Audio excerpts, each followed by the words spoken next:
Les médias libanais ont rapporté qu'une attaque israélienne à la frontière syro-irakienne avait été menée.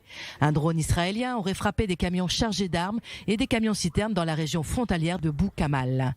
D'après l'Observatoire syrien de la défense des droits de l'homme, une quinzaine de membres des milices pro-iraniennes ont été tués dans le raid. Une frappe de plus pour les médias syriens qui accusent régulièrement Israël de viser leur territoire.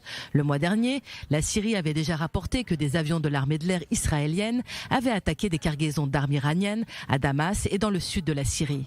Elle a ensuite déclaré que des explosions avaient été entendues dans le ciel de la capitale et que les systèmes de défense aérienne avaient fonctionné contre l'agression israélienne dans l'espace aérien de Damas.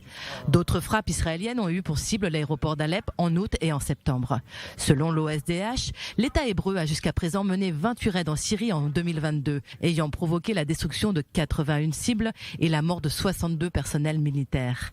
Israël communique rarement sur les frappes en Syrie, mais l'État hébreu a reconnu dans le passé avoir mené des centaines d'opérations dans le pays depuis le début de la guerre civile qui a éclaté en 2011, visant les forces gouvernementales syriennes, tout comme leurs alliés soutenus par l'Iran ou des combattants du Hezbollah présents sur le sol syrien. Israël a affirmé à plusieurs reprises qu'il n'accepterait pas que l'Iran, son ennemi juré, étende son influence à ses frontières.